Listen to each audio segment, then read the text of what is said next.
Hello, today I'll be performing a neurological exam on my patient.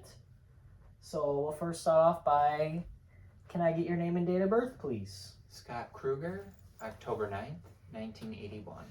All right, and for any skill, we would provide privacy, perform hand hygiene, introduce and explain the procedure, and gather the supplies that we need. We'll be needing a sharp pain sensation to differentiate between dull and sharp pain, a cotton ball for light touch, and we would also need a deep tendon reflex, a hammer, a deep tendon reflex hammer, because but we don't have one today, unfortunately, but we would need that for all the deep tendon reflexes. So I'll just be going over what you would do for the deep tendon reflexes. But I'll first start off with 2 history questions. Do you have any history of head injury? No. Any dizziness? Nope. Seizures? No. Weakness? No. All right. We'll first start off with mental status. So I will assess your level of consciousness. You look alert and awake, obviously awake. And then we will look at your facial expressions. Make sure you're relaxed facial muscles, no grimacing, no signs of grimacing at all. Can you kind of describe your job role for me? Yes, I work at Herzing University as a professor teaching pathophysiology online. All right. Speech is clear and non-garbled. And we would assess for mood and affect as well. Patient looks relaxed and in a non-bothered state. Next, we'll move on to cognitive functions. So, do you know where we are right now? Yes. What is your name? Scott. And what is the date today? March 22nd, All right. 2025. And where are we? We are at our house. All right. Patient is alert and oriented to person, place, and time. We would assess attention span as well. So for attention span, we would basically give him a little graphic, like a mini mental state examination paper, and you would kind of go through that paper, and we would be able to assess it through that. I'll give you 3 words to say in the near future. It's going to be cat, dog, and mouse. And that will assess his recent memory. And for assessing distant memory, I will ask you a question. Who was the first president of the United States? George Washington. And a distant memory is intact. So now we'll move on to the assessment of our cranial nerves. So the way we would assess our first cranial nerve, which is the olfactory one, would be to have the patient differentiate between different smells. So you could put some coffee underneath his nose, or some sort of minty smell, kind of differentiate between them. And if he couldn't differentiate between them, then there would obviously be something wrong with his olfactory. For cranial nerve 2, we would use, which is the optic nerve, we would assess it with a Snellen chart. So we would have the patient look at a chart that is around 20 feet away and assess the furthest they can see. 20/20 vision would be optimal. For our cranial nerve 3, cranial nerve 3, 4, and 6 are all part of different eye movements. So cranial nerve 3 kind of controls most of our eye movements, up, down, and inwards, whereas cranial nerve 4 really only assesses the down and inwards movement of the eye, and cranial nerve 6 would assess the side-to-side eye. So for the cranial nerves, we would have you follow my finger in all 6 cardinal fields. and there's no signs of eye jerking or nystagmus at all, so he's good on that part. We would also assess the trigeminal nerve. So I'll have you close your eyes for me. We would assess it in 3 different parts of the face. So let me know. Say yes when you feel the sensation. Yes. Yes. Yes. All right. So the sensation is in all 3 major parts of the face. The 3 major parts, which is good. Next, we'll move on to the facial nerve, which is cranial nerve 7. So I'll have you squint your eyes for me. Kind of smile, show your teeth. And for cranial nerve 8, it's the acoustic one. So we could do different types of things. So we could look at we could use a tuning fork to assess for vision or auditory acuity, or we would do a whispered test where I would go on each side of him and whisper a phrase and see if he can distinguish between the phrase. Next is the 9th cranial nerve, which is the glossopharyngeal nerve, which is mainly for the gag reflex. We would have a tongue piece that would go in his mouth, and we would see if that's intact. And then the vagus nerve, which is cranial nerve 10, kind of controls the uvula, and we would make sure, so I would have you say and then we would kind of look at the uvula for a symmetrical uprising of it.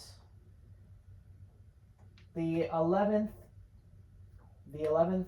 cranial nerve is the spinal one, so this one controls your shoulders. So I'll have you shrug your shoulders for me, move your neck side to side.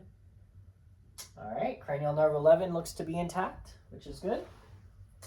And finally, cranial nerve 12 is the hypoglossal cranial nerve. So way to test that is you can stick your tongue out, and we would make sure that when his tongue sticks out, it's midline, it's not kind of veering off in one direction, and it's not, which is good. Now I'll have you stand up for me, and I will have you walk heel to toe. Just, heel to toe. While we're doing this, we would also assess your balance through your walking to make sure there's no leaning or tilting, and his heel to toe and gait looks good. And then we would also do the Romberg test. So I'll have you close your eyes for me and put your feet together, and we would just have you stand there for around 20 seconds or so, just to make sure that there's no swaying to either side. Okay, you're good. Just to make sure there's no swaying at all, and you pass the Romberg test. Next, we will be moving on to coordination and skills. So we would first start with rapid alternating movements. So I'll have you sit back down in your chair for me, and I'll have you have your hands on your legs, and then I'll have you go back and forth like this repeatedly. Yep. And it's pretty smooth. There's no pauses, no issues with that. Next, I'll have you touch my finger with your finger. Oh, that's the finger to nose, but finger to finger, finger to nose. Yep. Okay, other hand.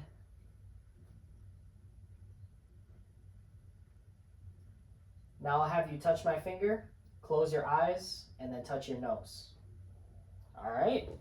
And everything looks good there. Finger to finger bilaterally is good. Finger to nose bilaterally is good as well. And then we would have you do the heel to shin. So we would have you put your heel up to your shin. Yep. And then make sure that it's in a straight line down your shin, making sure there's no like veering off again, and it looks symmetrical and straight, which is good. Next, we'll move on to your sensory system. So I'll have you close your eyes for me, and I'm gonna alternate between sharp and dull pain. I'll have you distinguish between them for me. Sharp. Sharp. Sharp. dull, sharp, dull, Yep. Going. sharp, dull, sharp, sharp. We're failing this exam so bad. Okay, it's fine. Dull, sharp,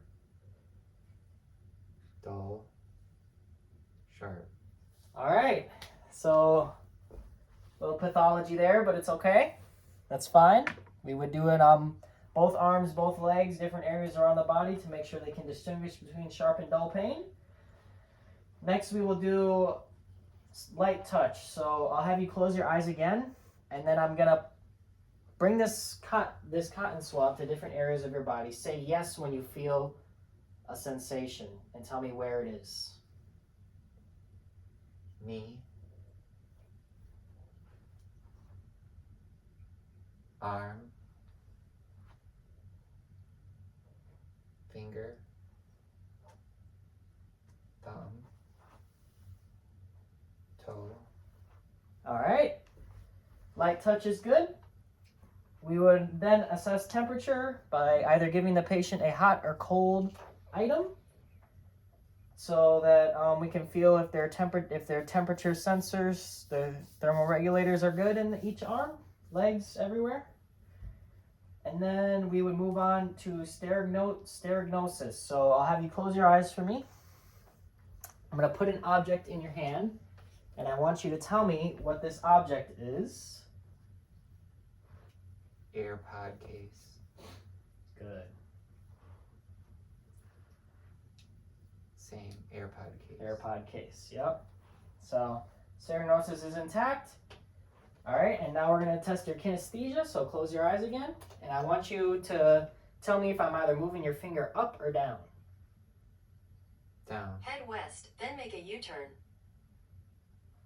Up. Down. Down. All right, kinesthesia is intact. We would next do our graphlisthesia. It's kind of hard to say. So I'll have you close your eyes one more time, and I'm going to draw a number or a letter in your hand, and I'll have you try to distinguish it. E. No. Let's try one more time. 8. Yes, 8. All right, graphlisthesia is intact. Next, we'll do the deep tendon reflexes. So, where's that little thing? This thing? You want me to use this? All right. So, we'll start off at the biceps. So, with the biceps, we would lightly support the arm. Let your arm rest. Yep, like that. And then we would have our patient, we would kind of hit against the tendon, or we would put our thumb against the tendon and then hit it with the thing, the tool, and you should feel the biceps contract. Next, we'll do your tricep. So we would have the arm suspended. So just kind of act like you're leaning on a rail. Yep, like that. Kind of let your arm hang down. And then we would do it the same thing at the triceps tendon. Making sure that the arm kind of flings back. And then we'll do the brachioradialis tendon.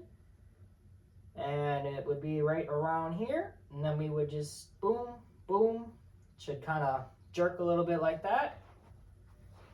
Next, we'll do the patellar one. So again, same concept. We would have the patient elevate, we would have to have the patient have their feet off the ground so that it's suspended. So that when we tap right at the deep tendon, it should, do that, which is good. And then finally, we would do the Achilles tendon as well. Kind of same concept. Lightly do that, and then tap the foot, and it should kind of extend down. And those are all the deep tendon reflexes. Finally, we would do a superficial reflex of the feet by, put your feet out. We would go in a straight line from the lateral edge of the foot to across the across below the digits, and we would look for a positive Babinski reflex. So a positive Babinski reflex could indicate CNS dysfunction, and that would be where the toes kind of flare out. Under the age of 2, that is normal, but over the age of 2, the toes should curl instead of flare out when you do the Babinski test. And that is it. We would discuss all the findings with our patient, and if they had any pathologies, we would refer them to the proper people and document everything appropriately. Thank you.